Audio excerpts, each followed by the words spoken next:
Baseball is back. Here Tim and Tommy. Goodbye. Spring training live. They've got a plan. Spring training live. Baseball is back. First pitch swinging, sent deep out into center field. Back it goes. And this one is gone. The Brewers' 2026 championship season is underway at Maryvale, Arizona. And a nice diving play by Ortiz at short. The best part of the job is seeing guys believe in themselves. You know, when you see a young player come up and they've built like a habitual way of getting better, God, that's just a great feeling, man. It's time for Spring Training Live, powered by the Potawatomi Sportsbook, with the franchise Tim Allen and Tommy Wirtz on the Wisconsin Sports Radio Network. Yelich in the air to center. Got some carry on it. Still back and gone. Welcome back, Christian Yelich. He goes yard. Well, that ball carried, didn't it? Wind's blowing out the center. The ball just kept going. There it was on Brewers TV. Christian Yelich, welcome to Cactus League action. And you guys, welcome into Spring Training Live. We are here in the Wisconsin Sports Radio Network mobile studios, powered by the Potawatomi Sportsbook. Tim Allen, Tommy Wirtz. And that was the lone run for the Brewers today against that team on the south side. Yeah. No, south of us.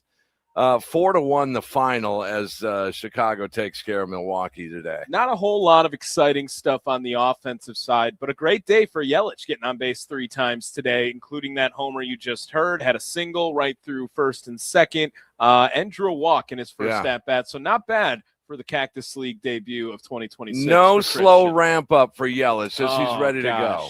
This ramp up thing, we are going to be known as Tim and Tommy ramp up at the end of the year, because now apparently we're forming narratives and people aren't happy about it in that way. Well, yeah, it was a subdued to start morning briefing with Pat Murphy, the manager of the Milwaukee Brewers, and then we got into a few things, and actually it turned out somewhat productive. Yeah, it was good. And you know, Murphy's gonna Murph, right? I mean, that's how he plays his Did you game. notice he was so quiet at the beginning? He's always quiet in those briefings. Quiet. He always talks like he's in a library on his briefings. I don't know why. I don't know if it's early. I don't know if he's sad to do them, but he is always quiet in his briefings. I did grab, and we'll hear this coming up in just a few minutes. Remember, the last year or so, those of you that have been listening to the post-game show and other programming, my question about Blake Perkins and how he is the teacher's pet. Yeah. And he's one of Murph's favorites. And the line that Murph said last year, hey, you send Blake Perkins down, you send me down with him. I was always wondering what's with the affinity for Blake Perkins. We're going to hear a couple of things. Number one, our interview with Blake Perkins. That was great. That's must listen next segment. Yeah, and then it's also my question to Murphy about why Blake Perkins? Why is seemingly he's far and above, some other players in terms of his favorites. So we'll get the answer to that coming up in just a little bit.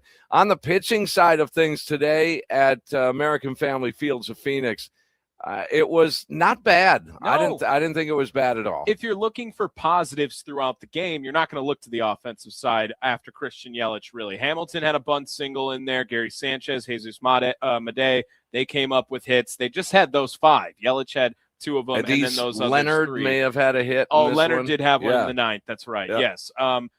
But on the pitching side of things, Sproat's stuff, it doesn't make sense on the day that he had, especially right? early. Sproat had 99-mile-an-hour sinkers coming in there today, and that will play at the big league level. I promise you that. You got to keep it low. He went 3 innings, 3 hits, 2 earned runs, 4 strikeouts, and a walk for Brandon Sproat. Shane Drowan at the end of the game looking great. 3 innings of work, 1 hit, 1 walk, 4 strikeouts. Logan Henderson, though, 3 innings in this one, gave up 2 hits, had an unearned run and an earned run, and just 1 strikeout. I mean, you're talking about 3 guys who, maybe in hindsight, all trying to compete for a spot in the starting rotation. and Drowan coming out looking the most impressive by far. And what I'd like to see, Tommy, was the 3 innings for each of them. Yeah, ramping it up a little bit. That's right. And at some point, you're going to have to start stretching these guys. If you take it too slow, are you going to be ready when the bell rings? Well, that's more or less what we were getting at here. And we're not going to play the audio from the briefing, but I'd followed up with Murphy asking after ramp up kind of got brought up in there.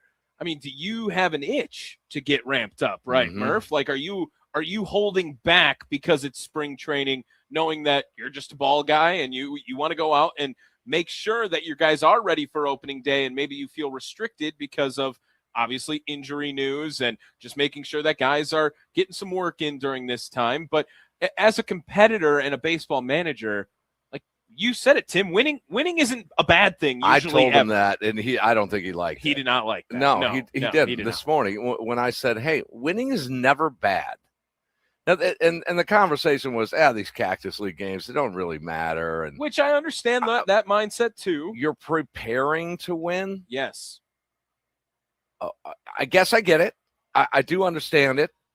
But again, you're playing a game. I don't care if it's bar darts or, fantasy football or a Cactus League baseball game. It's never a bad thing to win that. I agree. No, I'm in the same sentiment as you. All right, and we've been here now. We've seen 3 games. They haven't won any of them since we've been Who here. do we blame on that? I don't know. You've been telling me Joey Z. Yeah, Joe Zanzola, a good friend of ours. Yeah, I believe the nickname you gave him was the Human Cloud of Doom. Yes, the Cloud of Doom. And I bought a car last week, and I shook his hand. You bought a car from that guy. I touched him. I brought it to Arizona. Yeah. It hasn't touched the weather. I mean, not a cloud in the sky again today. Beautiful in Arizona.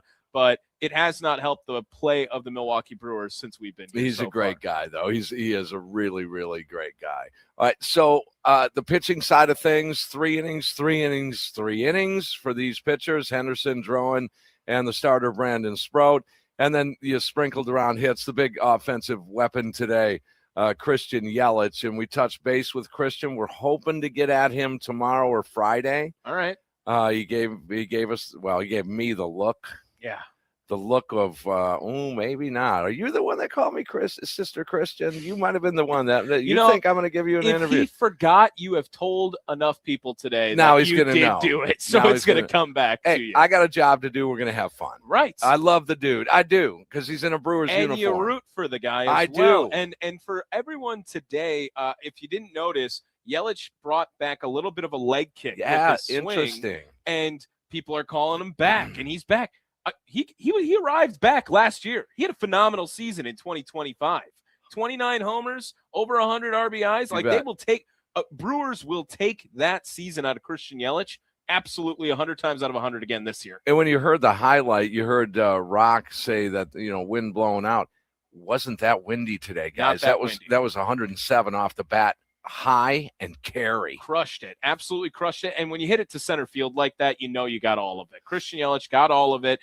And for being his first game back here in Cactus League, it's exactly what you're looking for out of your star player. That was beautiful from 22 today. No question about it. Coming up on the show today, less than 1 hour, we had a chance this morning to have a pretty lengthy conversation with Brewers GM Matt Arnold. It was awesome. And what goes into him negotiating with David Stearns on a trade? Yeah.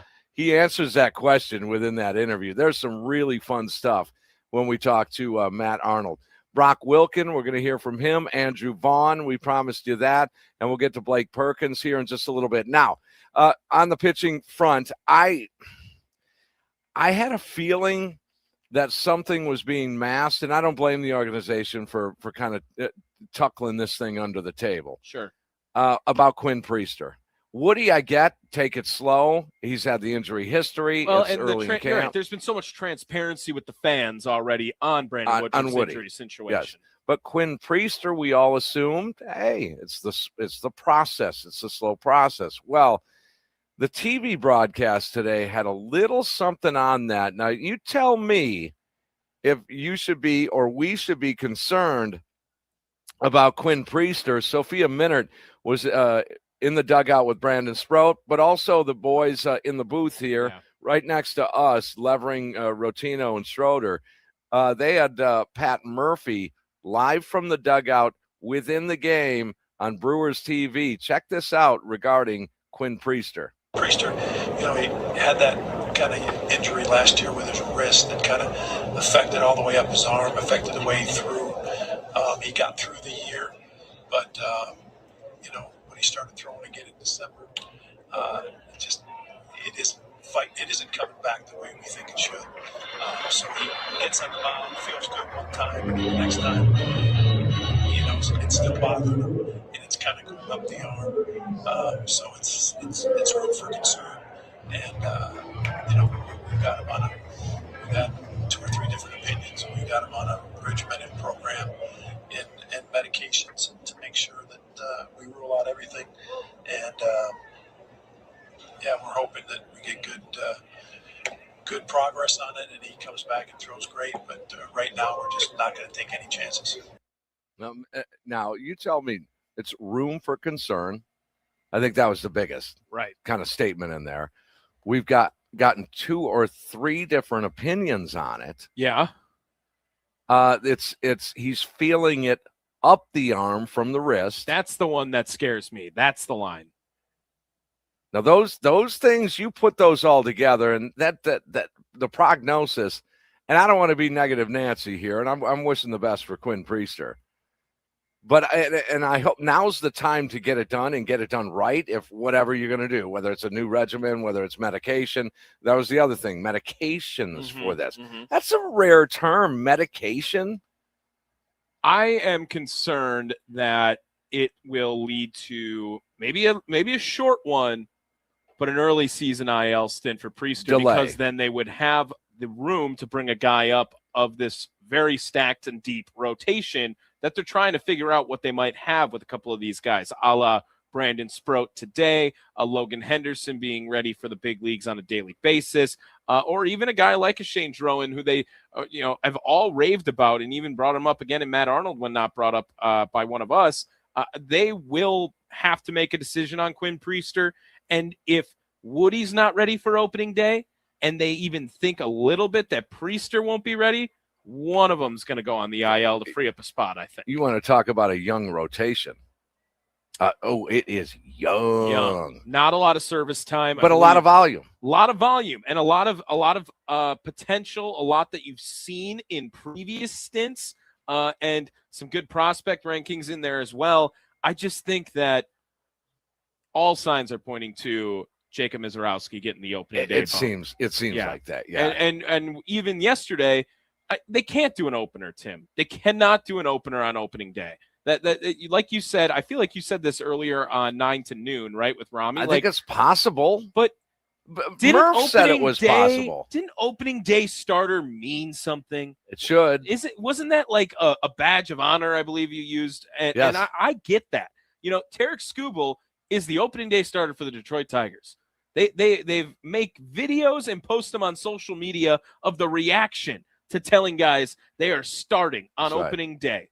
And if you come out, and no disrespect to an Aaron Ashby, a Jared Koenig, or whoever it is, and give them 1 inning, and then you go to Jacob Mizorowski, well, you kill all this momentum you could have right away in the beginning already. And who knows, Mizorowski, if he starts opening day this year in the 26 championship season, he might have a run of 6 consecutive years as the opening day starter. If you had to guess, possible. I don't know the number or who the player is. Who do you think has the most opening day starts for the Brewers? Do you think it's Gallardo? Gallardo? That would be my guess. That would be where I'm at. He won a good run there, probably 4 or 5 of them as well. But yeah, it is Spring Training Live. Tommy Wirtz, Tim Allen reporting live from American Family Fields of Phoenix. It is Ben Sheets. Ben Sheets. That's probably a bad miss by us. I think probably he has 6 of them, and I think Gallardo probably had 4 or 5. That 5 for Gallardo. Well, we were close. Right, we were close. Come on, not a bad guess, but Ben Sheets. I mean, it's no Rob Picholo mention.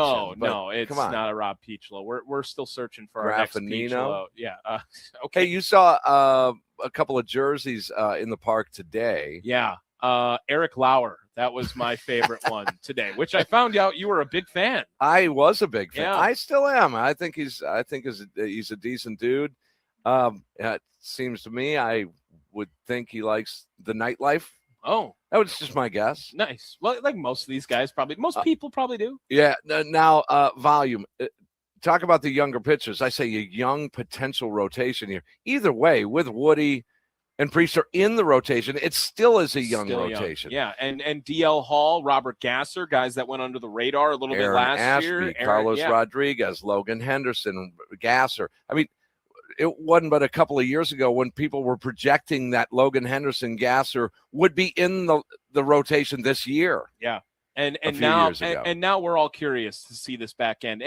And I know baseball nowadays, like there's going to be more than 5 guys who start. They're going to have more than 10 players start a baseball game this year. You can guarantee that for the Milwaukee Brewers. But especially if they are trying to take things slow with the top end of this rotation, then why not use an IL stint in the beginning of this year to give 2 weeks to see maybe one start out of a Logan Henderson, to see one start out of a Brandon Sproat. Yeah. You got a young, inexperienced pitching staff. That also means you got a lot of options for these guys too on top of that, Tim. Here we go again with some injuries in spring camp with starting pitchers. Sound familiar? Every year. It's Wow. common. And Murph has said that too, that there is a lot of MLB data that shows that it's the most common time for these guys to get injuries because you have to now get acclimated again to a routine, and you are coming to the ballpark and not just getting ready to pitch when it's your time to be called, but take care of your body during that time and make sure you are ready to pitch every 4 or 5 days. You may have heard that Blake Perkins is one of Pat Murphy's favorites, if not the favorite. And I've always wondered why. And we're not on the inside. We don't break stories. No. We don't crawl under rocks around here and pull out some dirt. We're not journalists. Not really. No. I don't want to be, personally. But I think we kind of found out why today, didn't we? Yeah, with Blake Perkins, that is. Yeah, Blake Perkins is, obviously been a part of this Brewers team as that platoon, 4th outfield type guy, has played phenomenal defense over his time in Milwaukee, but hasn't always quite found the bat, right? He's had stretches, he's had moments, he's had big play potential with the bat and come up clutch a couple of times too, but he's a 4th outfielder for a reason, and that reason is because of what he does in the box. So we'll hear the full interview with Blake Perkins and Tommy and myself in just a couple of minutes here. But toward the end of the daily briefing, I just wanted to get the question into Murph. We were all breaking the huddle at that point. This is actually exclusive. I believe we're the only people with this audio here. That's right. And I asked him about Blake Perkins. No, your relationship with Blake is over the top, and I'm starting to understand why. It's over the top if someone thinks it is, because I love the kid. I know what he endured last year, and the way he endured it, the character he displayed. Just unbelievable. And what he fights he's so authentic, and he's taught me so much. I've learned so much from him. Just his character alone is just, it's overwhelming. It's just amazing. I get emotional about him because he's that great of a kid. Seems like it. It really does, man. Now I know what you're saying. Yeah. Special. Yeah. Special. In talking to him, and you're going to hear this on the other side, I've never interviewed Blake Perkins before. Oh, really? That was the first time, yeah. He was pleasant. Oh, my gosh. Now I kind of get it. I kind of get it, because it's a dude that you've heard the term from Murphy on several guys. You want to root for the guy. Yeah.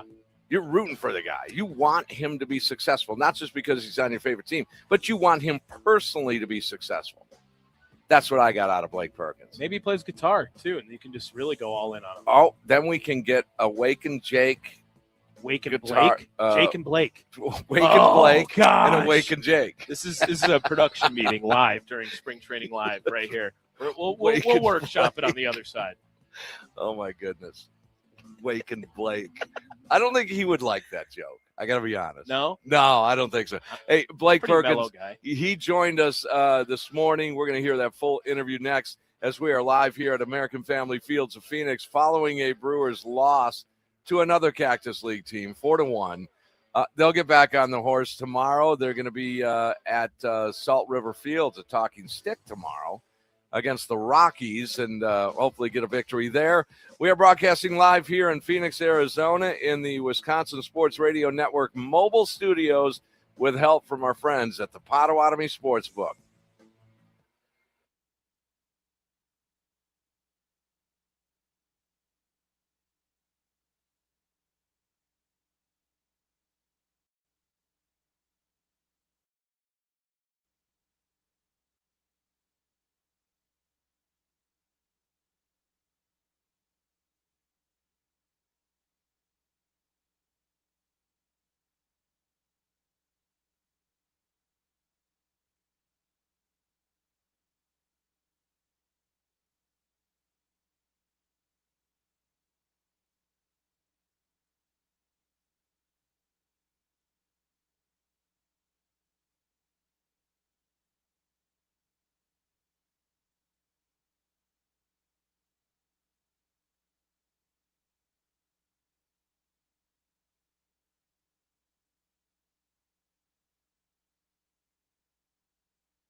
You're listening to Spring Training Live, powered by the Potawatomi Sportsbook, with the franchise Tim Allen and Tommy Wirtz on the Wisconsin Sports Radio Network.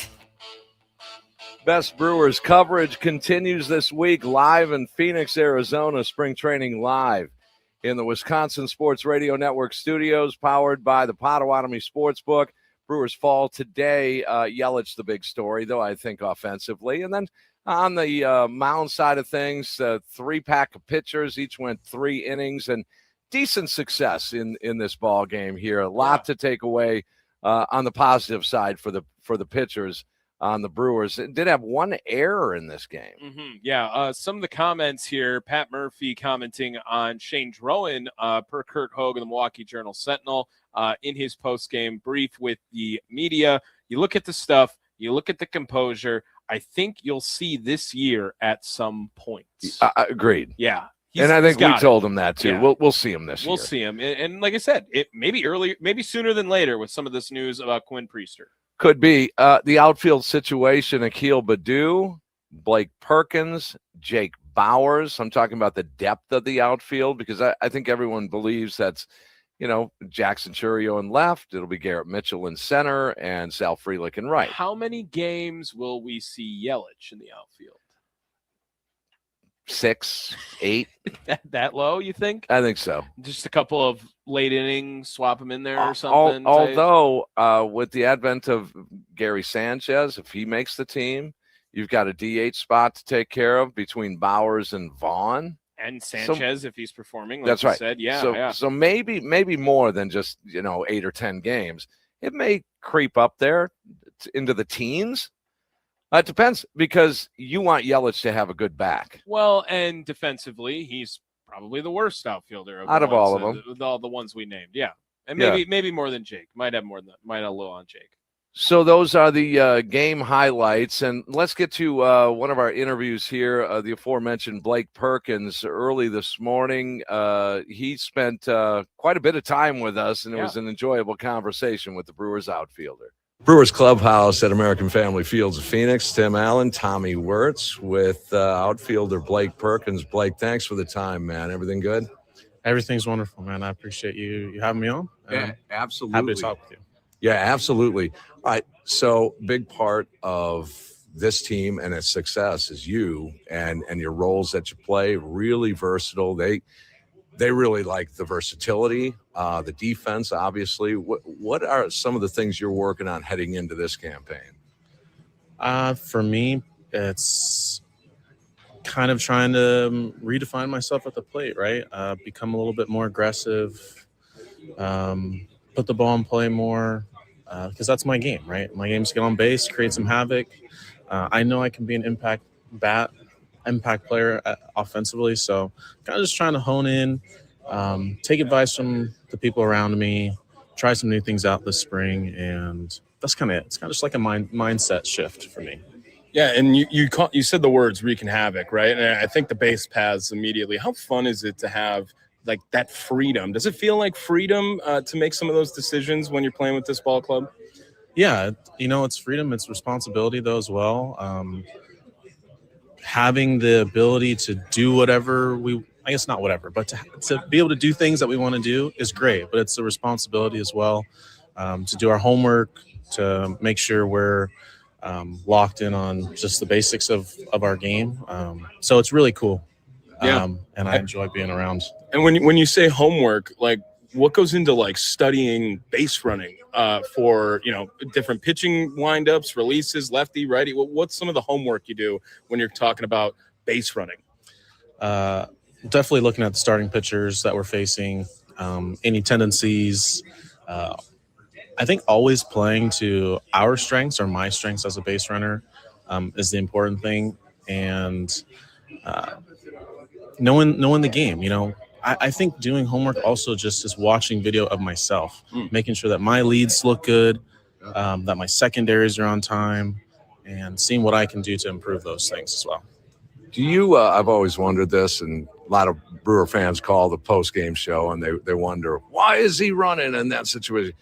Do they ever give you the red light where, you're not going here? Yeah. There's definitely times when, depending on the game situation, depending on who's hitting, they'll hold us for an at bat or two.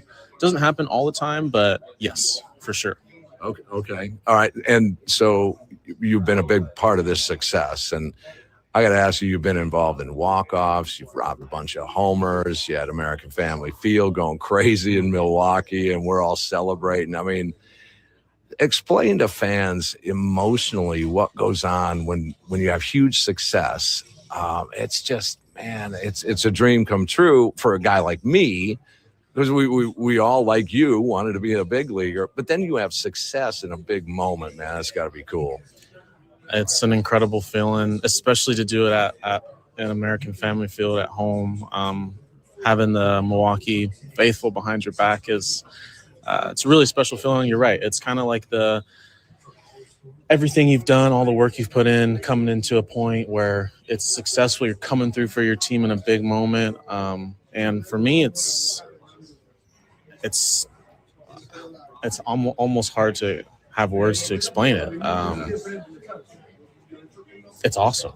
And it's all that hard work that we've done that starts now in spring training and even in the off season that will come to fruition, certain times throughout the season. It might only be one moment that we get a year, but to come through in that one moment is big for everyone here. And this team especially is really cool because we're all really close, I think, and it's shared success.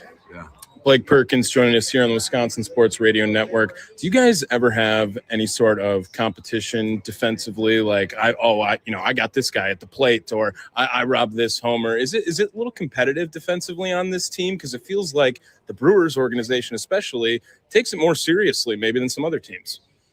Friendly competition for sure. Yeah. I think the old adage, iron sharpens iron. Is very true in this organization. You ever hey, you should have got that one, over. Yeah, for sure. Yeah. We're close enough now, Sal and I and Garrett and Churio, that we can be truthful and honest with each other about what we could be doing better or how we can be improving as a unit out there. So I'd say friendly competition, but it's more like how can we as a unit get better so that we have no problems out there. We want to be the best outfield in baseball. And I think that we have shown that over the last few years that we are up there. No question. Blake, I got to ask you, in doing this for 20 years, your manager made a comment, and I've never heard it before from any of the managers I've covered or around the league. He said, and I don't know if you're aware of this, said, you send Blake down, you send me down too. And I thought that was like a lightning rod sort of statement.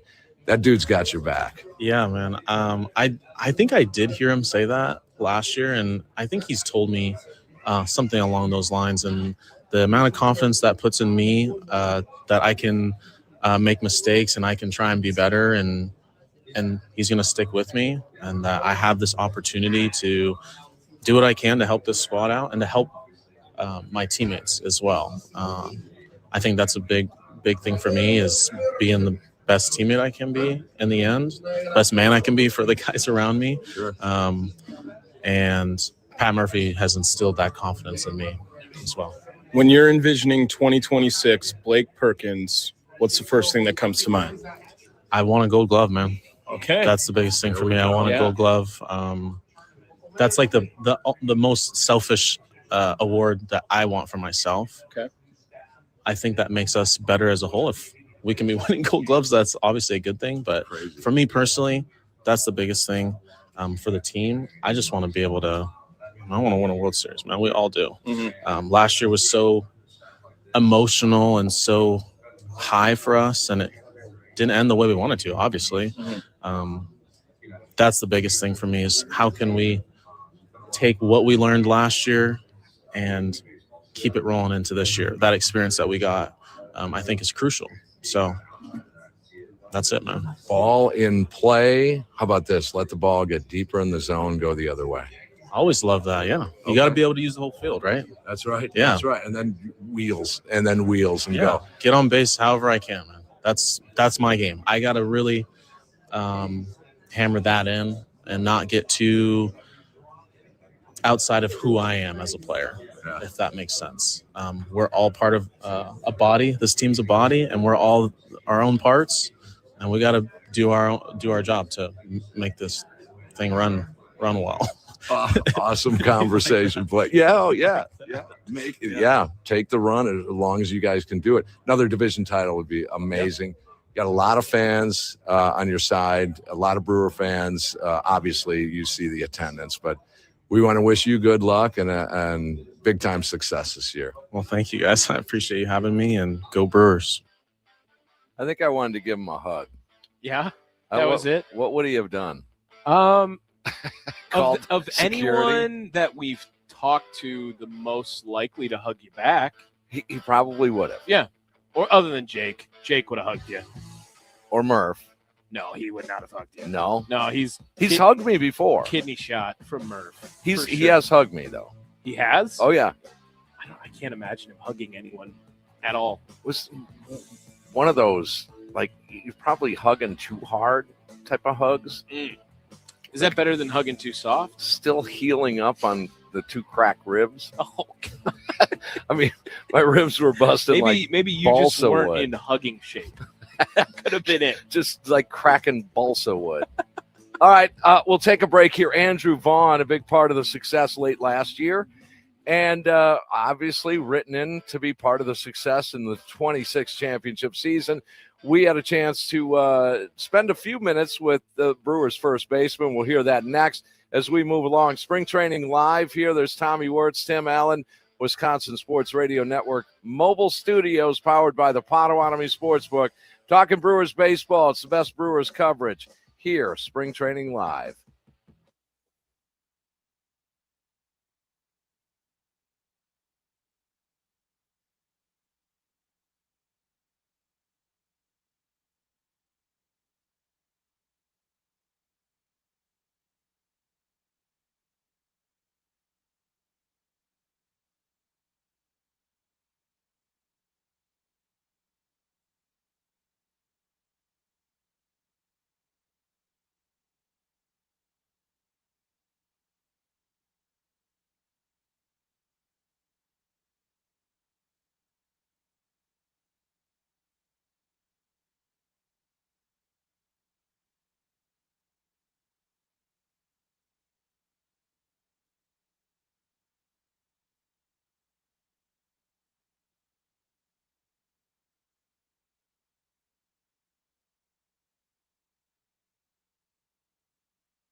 Live from Maryvale, Arizona, it's the franchise Tim Allen and Tommy Wirtz and Spring Training Live, powered by the Potawatomi Sportsbook on the Wisconsin Sports Radio Network.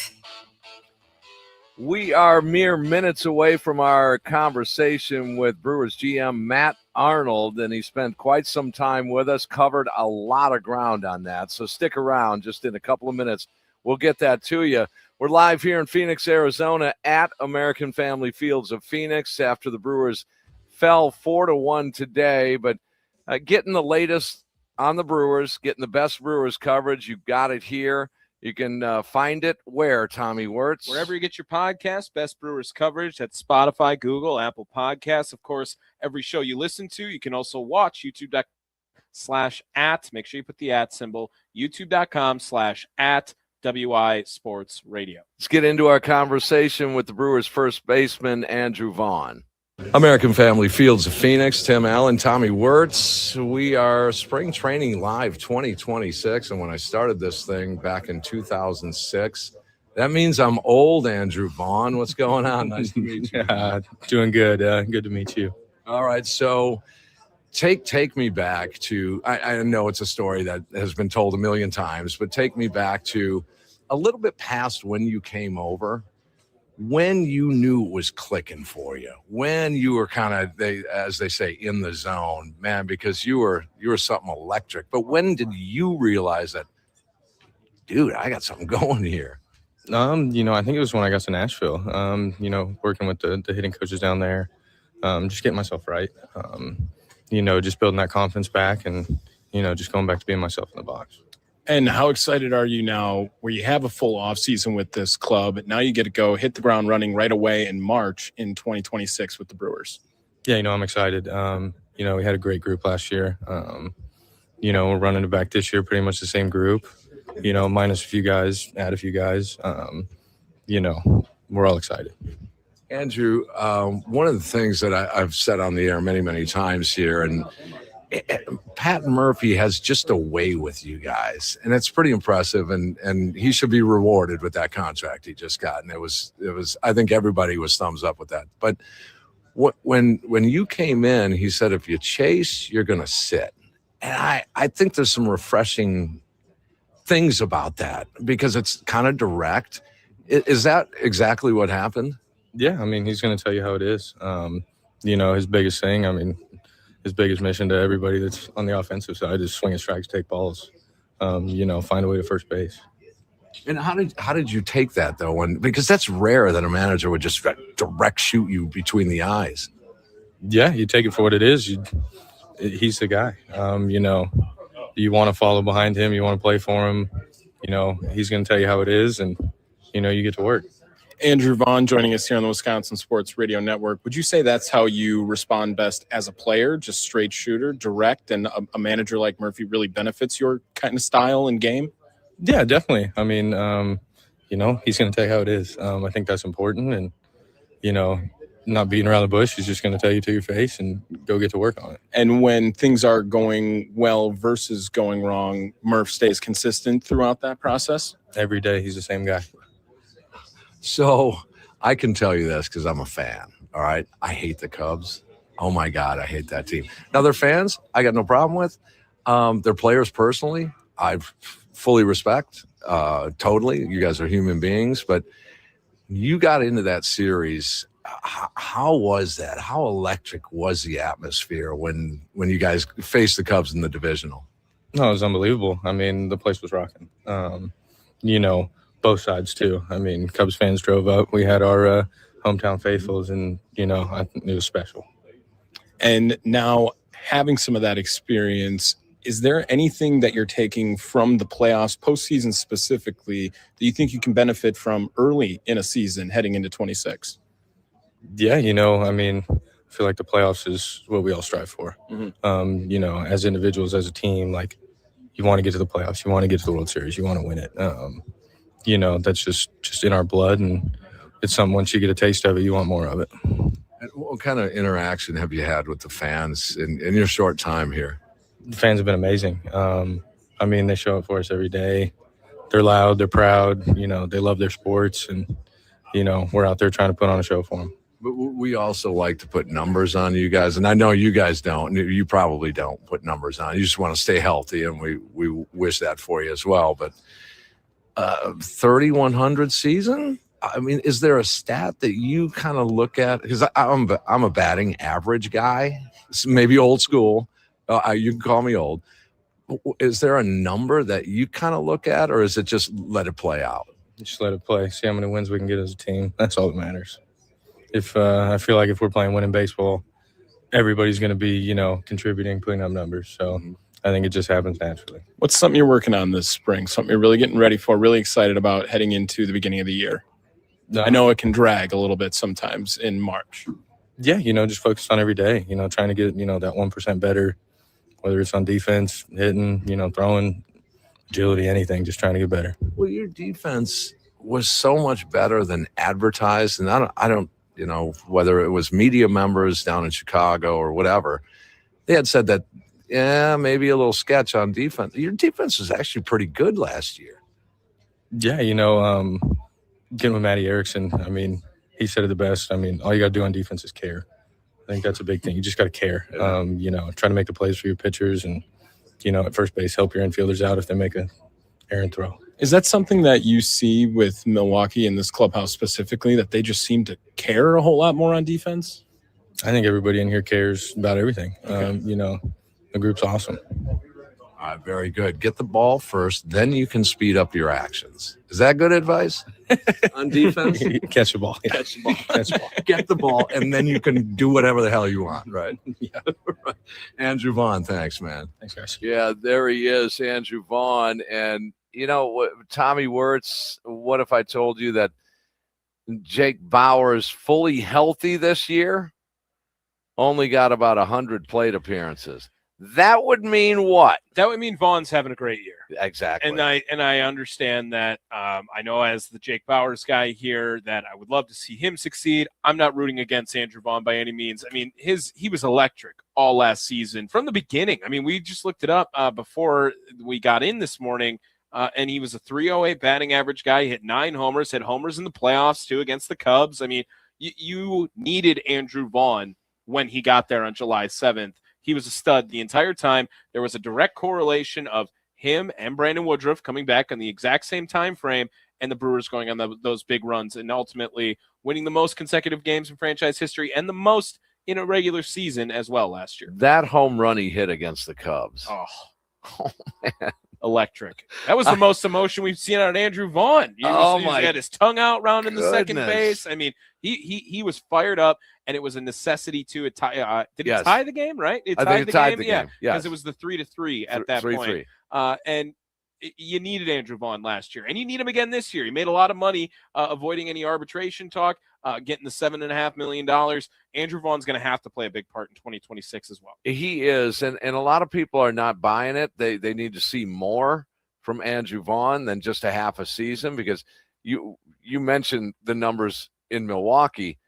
Look at the numbers at the big league level in Chicago. Not great. Not the same effect by any means. But he was a top prospect, right? He was a number 3 overall pick in his draft class here. There was something always that people saw in Andrew Vaughn. Maybe it just took a little bit of time to get unlocked at the big league level, and it just happened to be in a Milwaukee Brewers uniform. With the depth at the starting pitching position, I know you could always use more.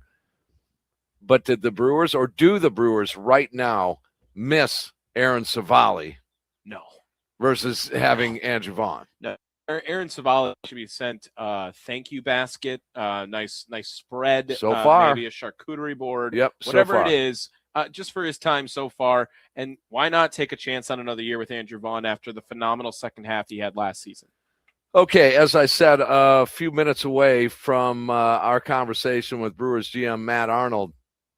You may have heard Matt over the course of the last couple of years, and a real personable guy. He's well respected in the injury and gaining even more respect, because some of these trades that he's pulling off, it's truly amazing. And he refers to that in our conversation. He'll talk about that, the Caleb Durbin deal. Yep. He'll talk about dealing with his old boss. I think that's really an interesting sort of angle here. And dealing with his own manager still, right? and his manager, of course, because my guard would be so up if I'm Matt Arnold trying to strike a deal with David Stearns. Sure. Oh my gosh, I would say whoa. Also, Matt Arnold would have hugged you today. He might have. He would have hugged you. He was in a great mood. Excellent move. Yeah, I'm excited for this one. You guys are not going to want to miss it. Matt Arnold coming up here on Spring Training Live. Yeah, we are here at American Family Fields of Phoenix talking Brewers baseball as the Brewers fell today in Cactus League action. Need to pick things back up against the Rockies tomorrow and get a win for what it's worth to you guys in Cactus League action. Live here in the Wisconsin Sports Radio Network mobile studios with help from the Potawatomi Sportsbook, talking Brewers tonight. It is Spring Training Live ahead of the 2026 championship season.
Baseball is back. Here Tim and Tommy. Goodbye. How about it? Training live. They've got a plan. Spring training live. Baseball is back. First pitch swinging, sent deep out into center field. Back it goes. And this one is gone. The Brewers' 2026 championship season is underway at Maryvale, Arizona. And a nice diving play by Ortiz at short. The best part of the job is seeing guys believe in themselves. You know what? When you see a young player come up and they've built like a habitual way of getting better. God, that's just a great feeling, man. It's time for Spring Training Live, powered by the Potawatomi Sportsbook, with the franchise Tim Allen and Tommy Wirtz on the Wisconsin Sports Radio Network. Members in that ivory tower, as Pat Murphy puts it, Matt Arnold and company, scouting staff, all the administrators, everything. Things seems to be going well for the ivory tower. Yeah, I mean, maybe it's an earned title when you get called the Ivory Tower, right? Maybe. And the success that comes with it. I don't mean to totally derail us here, but if you're watching us now, youtube.com/@WI Sports Radio. I totally forgot about the video. Completely forgot. We've been on video this whole time. So, do you like Sorry. it? Do you like it? Hate Are you a fan of it? I'm just letting us know. You can tell we got some sun today. You can tell we got a little bit of sun. And specifically, it's because I'm wearing my polo and my face is a different shade than my top chest right now. But Arizona is beautiful today. We got to catch up with not only a bunch of players and Matt Arnold, which is coming up any minute here now, also with the sun. And I think you look good, Tim. You look good. Yeah, that's what Murph thinks, but we'll see. So Matt Arnold, we covered so many topics very quickly, and you know, I guess he would have stood there for another half hour, I think. Maybe. He was having a good time. But a little bit busy. Listen for a couple of different things. One is the negotiations with trades and how this team needs to function. The other thing is how often he disagrees, or when was the last time he disagreed with his manager, Pat Murphy, on an issue. You will not guess the answer. You will not guess. It's pretty interesting, but it's Best Brewers coverage. It's Spring Training Live here in the Wisconsin Sports Radio Network mobile studios with help from Potawatomi Sportsbook. We are here at American Family Fields of Phoenix, and this was our conversation with the Brewers GM. American Family Fields of Phoenix, Tim Allen, Tommy Wirtz with, we got called to the principal's office today, we were in trouble a little bit. Yeah, Matt Arnold, good enough to join us here. Matt, how are you, man? I'm wonderful. Thanks for coming out. Yeah, no problem. We love Brewers baseball. I think I made mention to you last year that, you know, we're fans first and then broadcasters. Sometimes our bosses don't like it that way, but we're gonna be Brewers fans. I mean, we're fans first too. You know, I mean, it works both ways. We're all fans here, and I love the Brewers to death. I love Wisconsin. It's I didn't grow up here, but I love living here, and I'm a biggest Brewer fan as anybody out there. So I love it, and then obviously the job comes next. But yeah, it starts with being a fan and loving the team, and that's what it's all about. It's you say it's about fandom. When you're growing up and you're getting into the baseball world, I'm sure before you became a GM, you were already putting together a baseball team in your mind. These are guys I'd love to have on my team. Do you find yourself ever from this is what I would have done as a young kid and translating it into like a little bit of your everyday life to an extent? Yeah. I mean, I tried as hard as I could to play the game. And so I understand how humbling it can be to try and not be good at this. And then also, you know, like you said, I was putting together fantasy baseball teams with my kid, you know, as a kid with my dad, building, you know, the roster with my dad, you know, from his office, he had a fantasy team, you know, with the people that I worked with and or that he worked with, and I was, you know, drafting Mike Piazza as a rookie was something I was like, yeah, let's go, and you know, all the, like. Do you have a thing for the fast guys? Always the speed. Sure. It does. Yeah, it doesn't matter. I love the little guys that can run always. So, but yeah, no, always been sort of putting together teams, and just I just love the game and love the history of the game, and always reading it and listening to the radio and all those things, man. I just couldn't get enough. Yeah, doing the post game show, man, for years and through Doug Melvin and your predecessor, and you guys have different philosophies on things, and what might be, Matt, some variations that you've had with other GMs, or is it all sort of this pocket and y'all, generally speaking, have the same kind of thing? Yeah, no, I think you just try to borrow from the good people that you've worked with. You know, I've been fortunate to work for, I think, 10 or 11 different general managers in the 26 years that I've been doing this, and not all by choice. It just sort of happens, and you try to borrow the good and the bad from everyone, you know, in the different situations. I've been part of very tough situations. I've been part of great situations, you know, and you know, you just try to learn from everybody. That's the thing that I just try to take away, is I'm learning every day, and I'm trying to get better and borrowing from the good people that I've been around. Well, and then making a trade with your former boss. I mean, would that make it easier or a little more difficult? I'm thinking, you know, his tricks. You know, and that had to put you in a little bit of a more difficult spot, or more challenging. Yeah, yes and no. I mean, I think it's certainly, you just know what the triggers are probably, and you're also, we're good friends, you know, and so I think you kind of recognize when you hit the end of the line on something, and you just got to workshop it from both sides, right? I mean, David and I partnered together for, you know, almost a decade, you know, and so we're very good friends and close. And so in a lot of ways, it just made the conversation more organic, and I'm glad it worked out for both sides. Brewers general manager Matt Arnold joining us here on the Wisconsin Sports Radio Network. Well, you talked about stealing some of the best stuff that you learned from people along the way. You figured it out last year. Very successful season, 97 wins, winning a playoff series as well for the first time in a few seasons. Can we expect to see more of the same because of how successful things went last year in 2026? Obviously, working to get better always, but last year was pretty good. You almost made a blueprint for yourself, it feels like, this year. Yeah, look, I think that's part of the goal is ultimately we want to win a World Series in Milwaukee. That's first and foremost. And so we put ourselves in a position to do that. Hopefully, you know, last year, this year, and for the foreseeable future. You know, I think our system is doing very well according to external sources, and you know, we're proud of the work that our scouting and player development group has done. And so we feel like we're in a really good spot to be competitive for a long time, and hopefully give us a chance to win a ring. That's what we want to do. Speaking on behalf of a lot of Brewers fans, I think you've earned the trust. And one example would be, you know, a lot of people say that your draft capital or your prospect capital, you know, why don't the Brewers ever trade away prospects at all to get what they really, really need?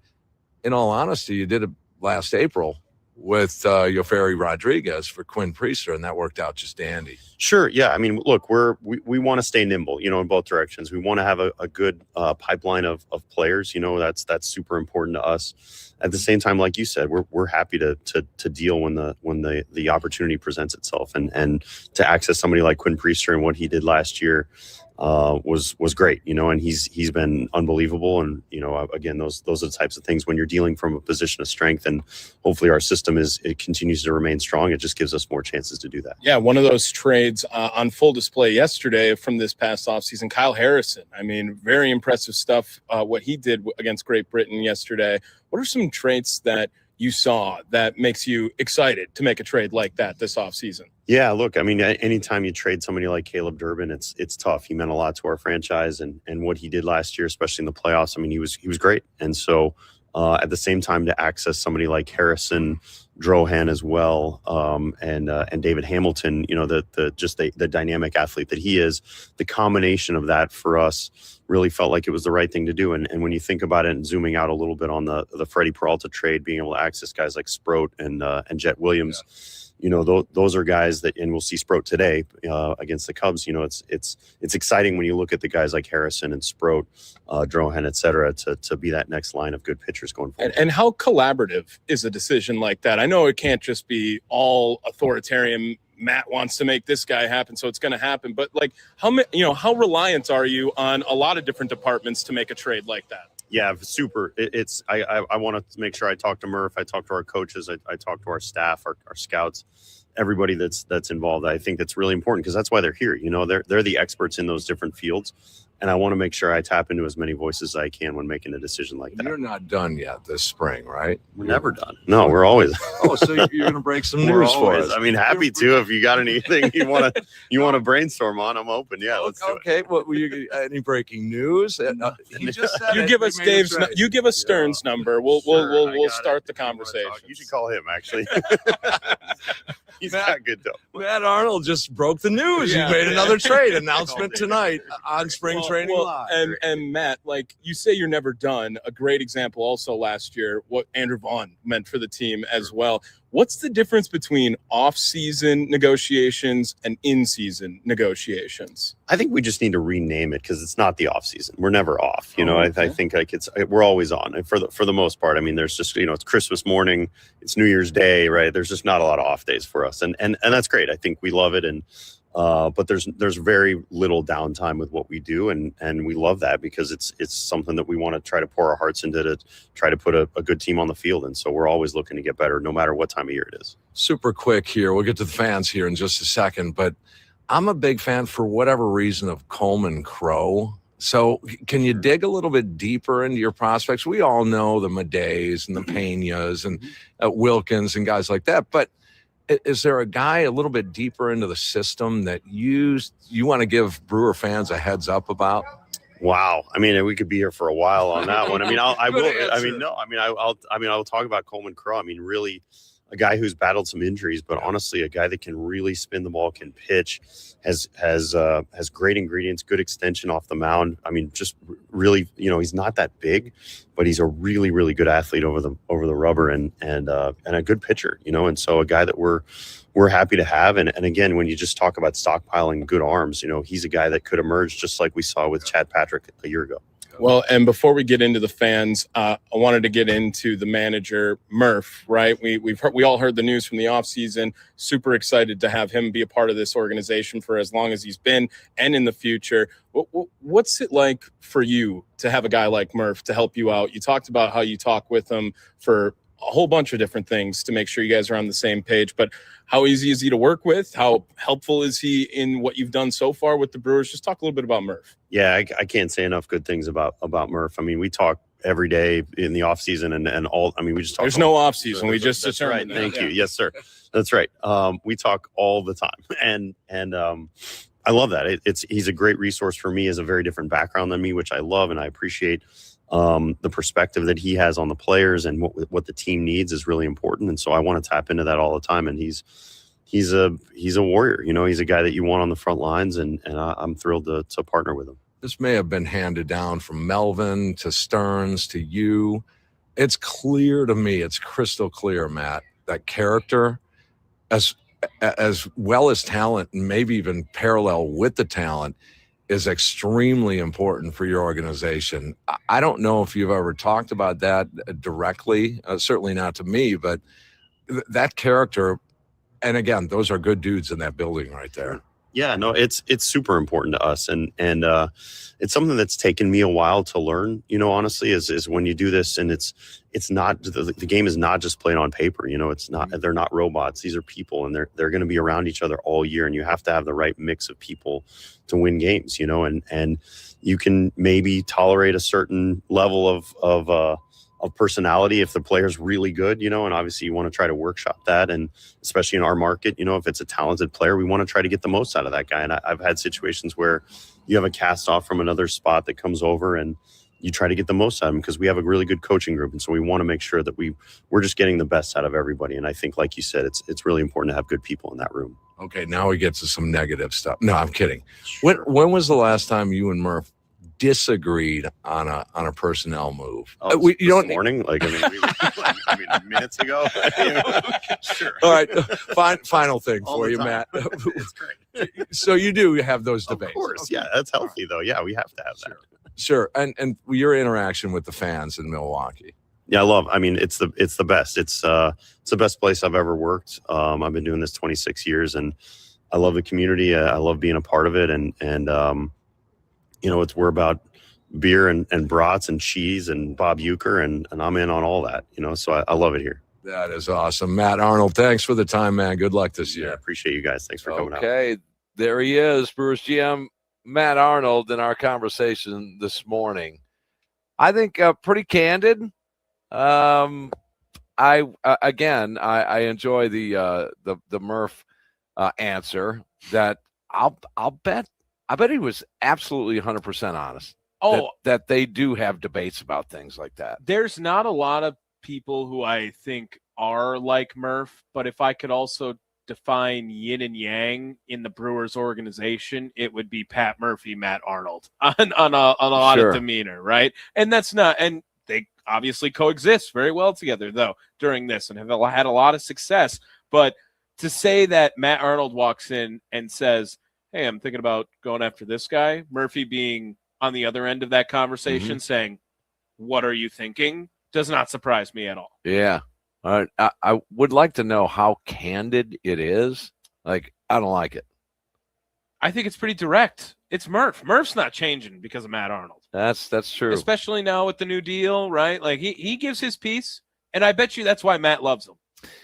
One of those trades that Matt Arnold pulled off, Kyle Harrison, Shane Drowan, and one other named David Hamilton.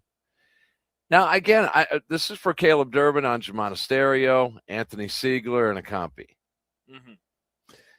If David Hamilton is anywhere near what Anju Monasterio and Caleb Durbin is, split the difference there. Say he's right in the middle there. All right. This is an absolute slam dunk of a benefit deal for the Brewers. Especially with what we saw to Harrison yesterday. If that translates to success in the regular season, yeah, it would be today. Awesome. Yeah, and Drowan today, of course. Yeah.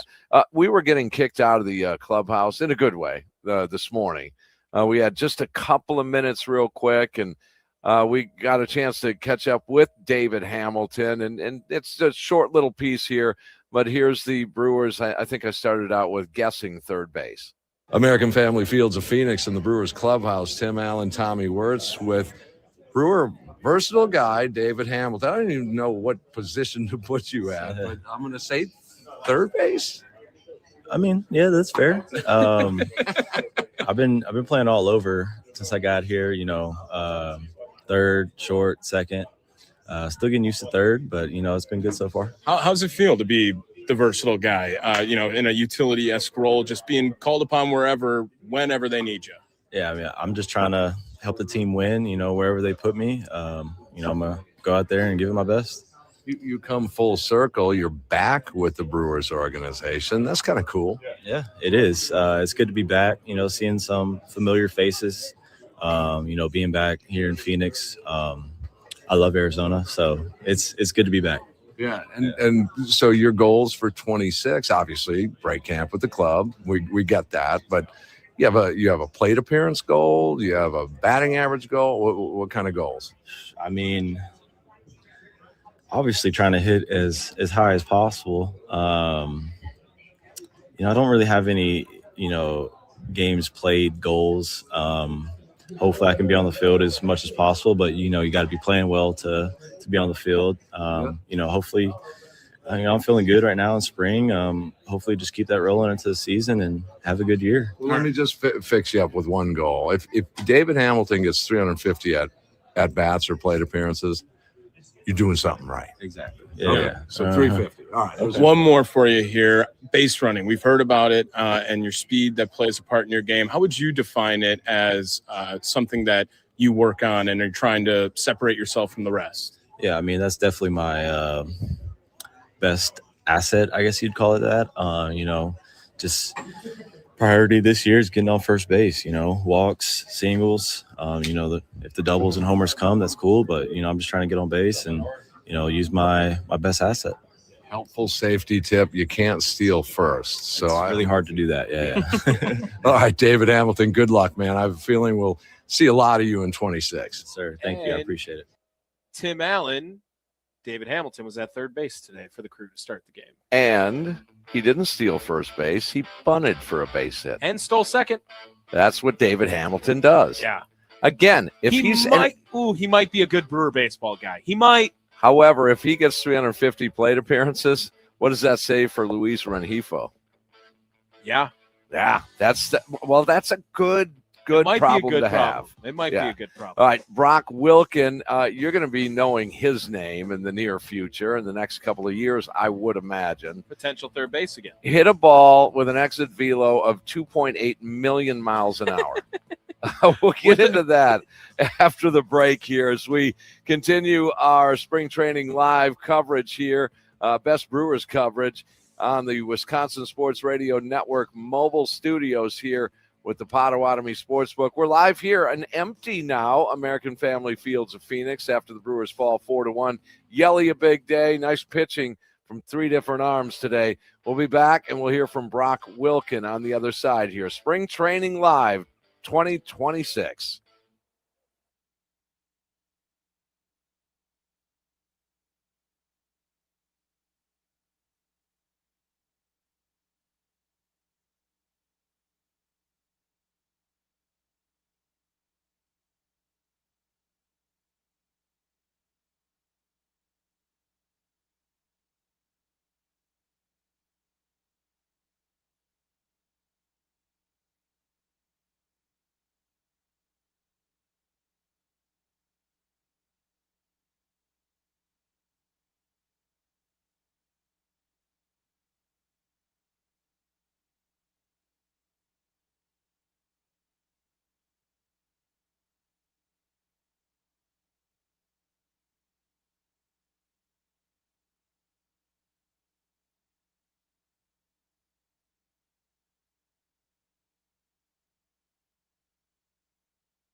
It's your chance to hear the latest from the Brewers spring training with the franchise Tim Allen and Tommy Wirtz and Spring Training Live, powered by the Potawatomi Sportsbook on the Wisconsin Sports Radio Network. A lot of Brewer fans excited about the prospect pipeline, if you will, and there is a tremendous amount of talent in that pipeline, and Brock Wilken is one of them. First-round pick. You're hoping he's a little bit shorter path to the big leagues because out of college, and you would assume that would cut down on the length to get where you want to go. But not only Brock Wilken, you heard Matt Arnold talk about, keeping the cupboard stocked, if you will.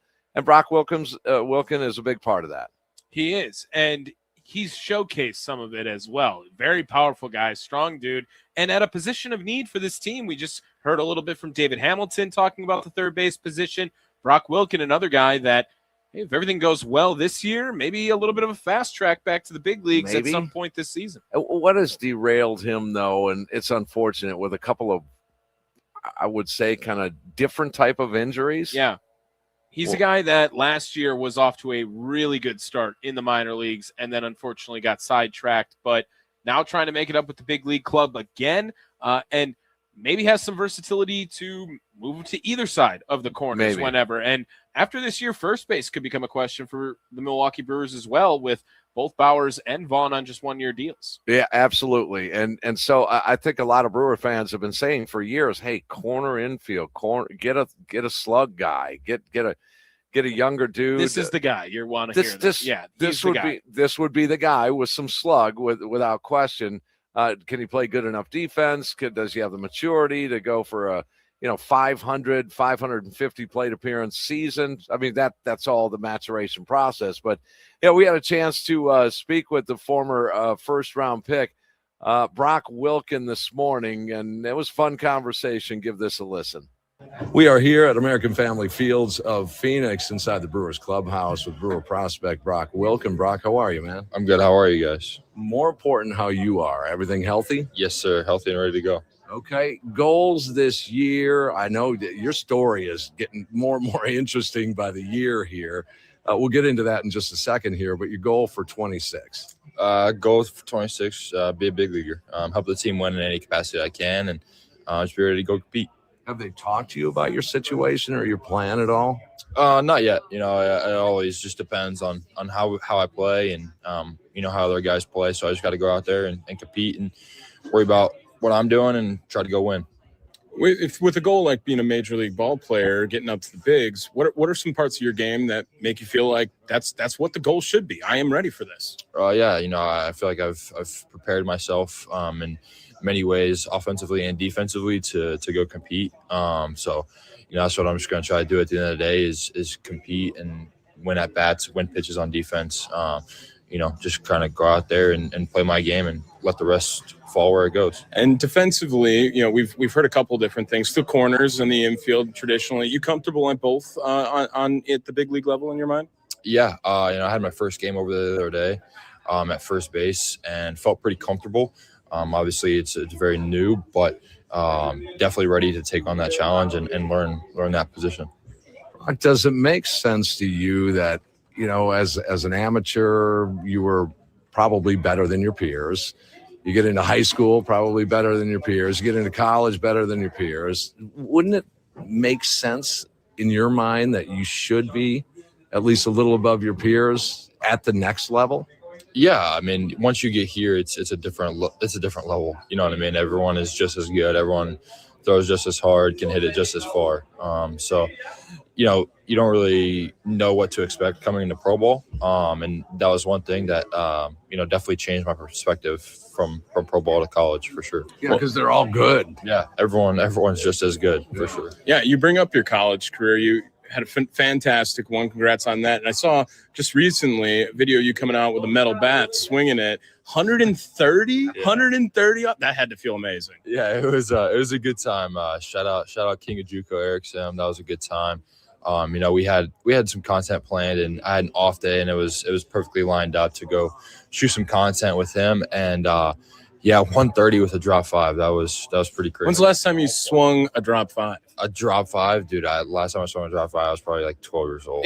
That's crazy. I mean, that should be. I can't believe they let him even swing it. So now with wood bat, what are you trying to translate that with? If you had to guess right now, what's the top exit velo you've gotten off of that? I think the top exit velo I got in is close to 110, 111. All right. Nice. Okay, so you know the Brewers situation, you know the plan. You and your buddies probably take a look around and say, I might be landlocked here for a minute, but things will open up down the line. How is that, internally for you? I know you got to control what you can control, but my mind would wander as to my situation. You got to be looking at that to some degree. Yeah, no, I think that always plays a factor into it. But you can't really let that dictate how you come into the field and how you are around the guys. And at the end of the day, how you let it dictate your play.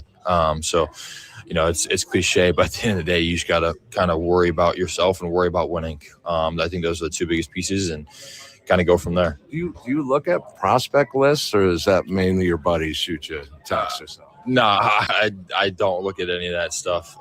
Never once. No rankings, no nothing. I don't care for it because I know at the end of the day, it's probably not where I should be and not where I value myself. Nice. So, it's kind of always how I have been. And, I've always been kind of that doubted guy. There was talks of the draft of not even being in the first round, and then the Brewers ended up picking me. So, it's just you kind of just let the pieces fall where they may, and let the rest speak for itself. Well, what's another aspect other than the bat that you're looking to really work towards this year and try to separate yourself and really maybe arrive a little bit? We know you got the pop.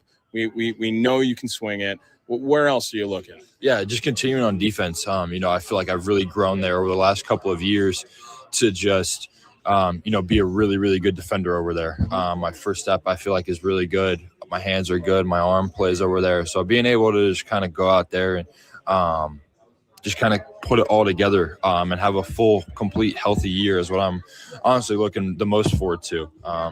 Just staying on the field and playing as many games as I can this year. And just go from there. Things happen for a reason, and I'm sure you look back on the injuries, and you probably look at it. What did you learn through all that? I have a beautiful wife and a son, and at the end of the day, I think that helped me just to kind of relax and slow down and realize that there's more to the game of baseball. And there's more to life than the game of baseball. So, just being able to kind of slow down and be in the moment, be where my feet are with them. And, at the end of the day, be a dad and be a husband. Those are the two biggest accomplishments that I have on this earth. And so you're done going out and partying. Right? Oh yeah, that's put behind me for a couple of years. I'm excited that they're along for this journey along with me. It's pretty exciting, and just excited for it. Well, Brock, have a good season. Everyone's excited to hear about you. Good luck the rest of the year. Yes, sir. Thank you guys for having me. He seems like a really good dude. Yeah, he was one of my favorites, and we were cut short with him a little bit too. But I'm excited to see what Brock Wilken can be. And like you said, Tim, if you are looking for a guy that has thump in that lineup at some point, you keep asking the Brewers to go out and make a move for a guy, this is the guy you want on your team. And he is closer than you think. He is closer than you think. I wouldn't agree. be surprised if you see him in 2026 at some point. Things would have to go a little south on the corners to some degree. Maybe, or he's just really proven himself away. If the third base is still a question mark, Tim, it is. They just played David Hamilton there, who we played earlier in the last segment, who said he's still getting used to playing the position. He's more of a middle infield type guy, and that moving him over to third, he can do it, but he's ultimately trying to do it as opposed to he has done it right now for the big leagues. Where's that slug? Where's that thump in terms of, by definition, home run dude on this team or prospects?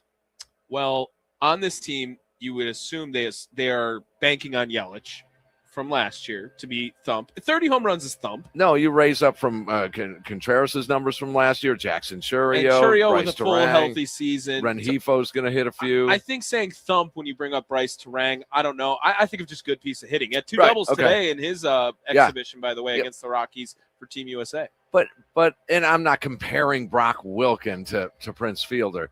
Well, where's the Prince Fielder? Oh, man, this guy's got 37 homers this year. I think you're looking for fear at the plate when you say that, right? Barry Bonds, you feared going up against that guy because of the power he had. Albert Pujols, and not to bring in conversation, a Judge right now. You're just looking for someone who strikes a little bit of fear. You don't want to leave one over the plate. Just legitimate, by definition, power hitter. It's Brock Wilken, a guy who can hit a baseball 130 miles an hour. Dingus might be another guy. Not to the extent of Brock, not in this system. Good hitter as well, and great from the catcher position. A very plus hitter for a catcher. But as far as slugger definition, slug. That's Brock Wilken. Okay, very good. Hey, real quick before the break here, let's grab our interview from another outfielder. We talked to Blake Perkins, but Akil Baddoo vying to make this team. We'll talk a little bit after about his contractual situation, but we caught up with him yesterday. American Family Fields of Phoenix in the Brewers clubhouse with outfielder Akil Baddoo. Akil, how are you, man? Feeling good, man. How are you guys? More important how you are, man. We don't count. Everything healthy? You feeling okay? Yeah, everything's good. Body feels amazing. So I know that's all that matters. you guys go through a whole mess of stuff here, and a lot of times there's little aches and pains that we're not aware of as fans. But you feel 100%? Yeah, I feel 100%. Body feels good, and that's all that matters. So I feel good. Well, it's looking good right now. Off to a good start in spring. Went homer yesterday. What's been something you've been working on as you're coming into this new clubhouse, 2026, new year? What's something that you've been really harping on to get ready for heading into this season? Just being consistent with my routine and simplifying the game as much as possible, and just sticking with my little cues that I have that works for me and continue to build on that. How does this compare to camps you've been in the past? I don't want you to bash your former team, but how does it compare? Any differences? The only difference really is I'm in AZ instead of Florida, and the travel is a lot better.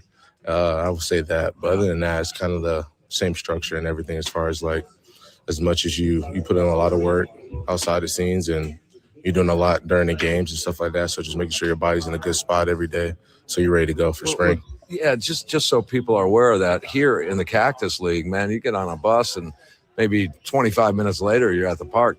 In Florida, you might be on the bus for a few hours. Is that right? Yeah, Florida, yeah. Well, usually you drive, but yeah, I mean, you have some overnighters, so it's like 4 or 5 hours away. So that's kind of tough. You know what I mean? But other than that, I feel like that's the biggest difference. From AZ to Florida, the travel is a lot better here, and it's a little not as humid. Yeah, right. The dry heat versus the humidity.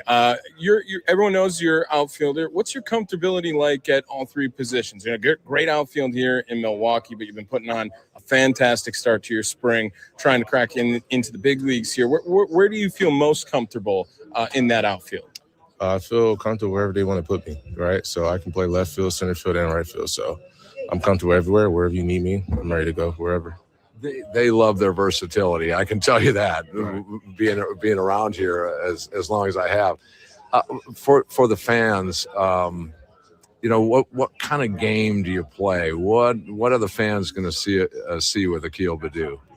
You're going to see someone that's excited, ready to do whatever for the team, have fun, a lot of energy, and play the game hard. Emotional? You play with heart on the sleeve? Definitely heart on the sleeve. I love this game, and I love the team, and I love being a part of great winning teams, and I like being a part of the culture. So, and you've had success in the bigs before. What clicked then for you that you're trying to kind of re-engage here? Just simplifying the game and not doing too much. And when you have those low moments, just stay consistent in your routine and your mindset, and knowing that it'll work out in your favor at the end. Yeah, we appreciate the time, Akil. Good luck, man. I have a feeling we're going to see you at American Family Field in Milwaukee. Thank you, guys. You want me to sing the song, or should we do it? Well, I don't know if a lot of people would know that song. I knew it.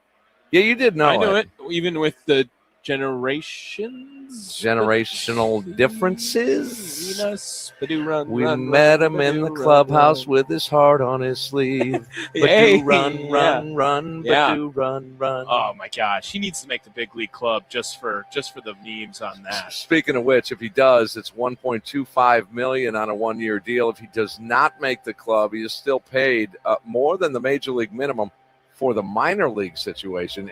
About $850,000. Yeah, and he's making a good case. It's just a really loaded outfield, a lot that can happen with this team, but you got to imagine that it's Churio locked up in that position, Frelick locked up in that position, Mitchell, Perkins. Do you keep five outfielders? With Bowers, though, and Yeah. he can play corner. Yeah, it's going to be tough.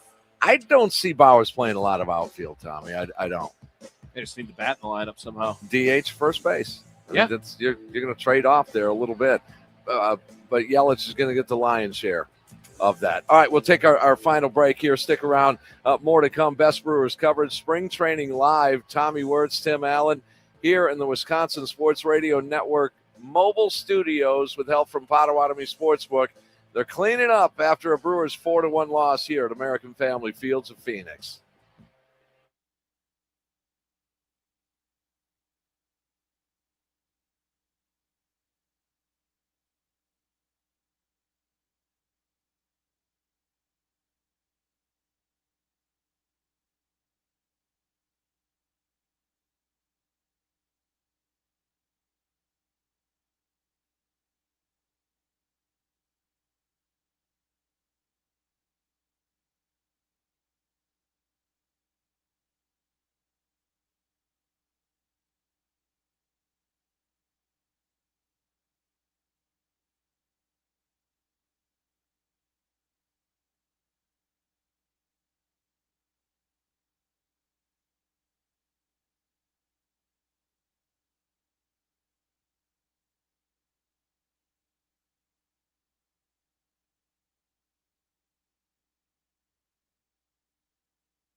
You're listening to Spring Training Live, powered by the Potawatomi Sportsbook, with the franchise Tim Allen and Tommy Wirtz on the Wisconsin Sports Radio Network. Well, here at American Family Fields of Phoenix, even security is ready to just go home. And we're going to have to wrap things up in just a minute or two. We're going to lock up here, we enjoyed lunch today at the field, American Family Fields of Phoenix. Brats, nachos. You know I'm into the nachos. Try and get to every park. And the jalapenos. And they're nachos with jalapenos. And grade A here at American Family Fields of Phoenix. Yeah, I got you. And you had a brat. I did have a brat. I'm a ketchup on brat guy, and you're a mustard on brat guy. Mustard on brat, yeah. And I've been dragged through the ringer for being a ketchup on a brat guy. Yeah. Is that something you feel? You're like ketchup on a brat? You're ruining a brat? For years, I used to do brats just like a hot dog. So ketchup, mustard, relish, onions. There has not been kraut here, which no kraut. Maybe that's my complaint here. There needs to be kraut. I'm a kraut has guy. to be kraut. Yeah. You need kraut on the brat, and it's missing something every time. It feels like. And those beers were looking good today, and I thought, man, can I just squeeze one in? We'll convince Spark that we can get one beer show a year. One beer show? One beer show a year. Yeah. Well, maybe if there's a World Series Game 7, we should be able to have a beer show. Brewers are against the Rockies tomorrow. Yes. Right near Talking Stick Resort at Salt River Field, where the Rockies and Diamondbacks share that complex. And that is, we're going to head over there and check that out. They, however, have exceptional nachos over there. Really? Oh, yeah. If you were getting nachos, you're just going the cheese and jalapenos. You're not doing anything else on there. Would you get some ground beef if it was offered? Or if you add the meat, then Scottsdale Stadium would be the best in the Cactus League. So you're just going based off of cheese, jalapenos. Just chips, cheese, and jalapenos. Talking Stick, excellent. All right. And then if you're adding meat, it's kind of a build your own thing at Scottsdale Stadium. Well, that's always awesome. We won't get there on this trip, but next year, there's always next year. Always next year. Yeah, indeed.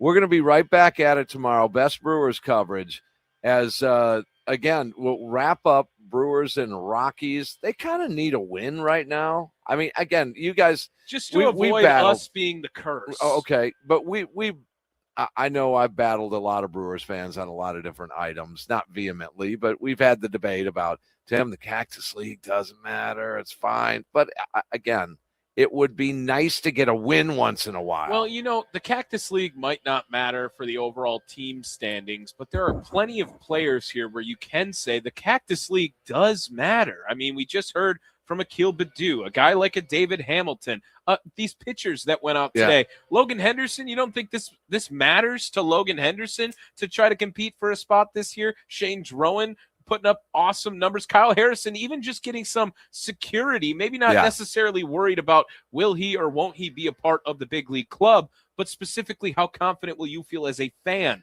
if he is a member of the big league club? I know you wipe the slate clean come March 27th when you're going up against the Chicago White Sox opening day at American Family Field, but confidence has to play some sort of role in getting things going and preparing yourself for a regular season with the Cactus League. It's a good point. It does matter to a lot of these players because we had the same debate many years ago when Garth Brooks was actually in a Cactus League game. Okay. Seriously, took an AB in a game. No, yeah. See, Vinny Capra doesn't play on that big league club opening day without the Cactus League he had last year. That's what I said at the time. And I my stance was, it really does take a spot that in theory, I know we're splitting hairs here, and it's a long shot, but in theory, that one at-bat or two at-bats that Garth Brooks had may have been the opportunity that a young dude needed with those two at-bats. Doesn't Pat you never really know. Doesn't Pat Murphy feel a little bit better that Christian Yelich got on base 3 times today? And that he hit a homer in his second AB, drew a walk in his first at-bat. Just ramp up, Yelly. Forget about it. You just didn't hit that ball 418 He's gotta feet. care a little bit more and feel a little bit better. I loved it for Christian Yelich. It was amazing. All right, we're going to check out here. We'll turn you loose to enjoy your Wednesday night. We're going to be right back at you front and center in that Brewers clubhouse tomorrow morning. Throughout the day on the Wisconsin Sports Radio Network. We're going to have sprinkled in some interviews. We'll get you spring training live tomorrow at 5 from 5 to 7 with help from Potawatomi Sports Blog. Even if you missed today's episode, make sure you go back the podcast page, Best Brewers Coverage. You can go check it out wherever you get your favorite podcast, Spotify, Google, Apple, all the great stuff there. Listen to the full show, Spring Training Live here from American Family Fields of Phoenix. Of course, you can watch the shows too, youtube.com/@WI Sports Radio. And it would be nice, as I said, to get a victory and just feel good, a feel-good win in the Cactus League. Now, I know a lot of Brewer fans right now, Tommy, are saying, come on, Tim, knock it off. Winning Doesn't is matter. not always bad. Out in the sun today, there's tomato. Oh, gosh. You workshop that with I tried off to. air. I and really then- tried to. I tried, and it didn't. not it didn't gonna work. work. Tomato. Tomato. Sure. All right, very good. We'll see you tomorrow. Best Brewers coverage. I love it. We're talking Brewers baseball in front of the 26 championship season. We'll see you tomorrow night. Spring Training Live 2026. Just smile.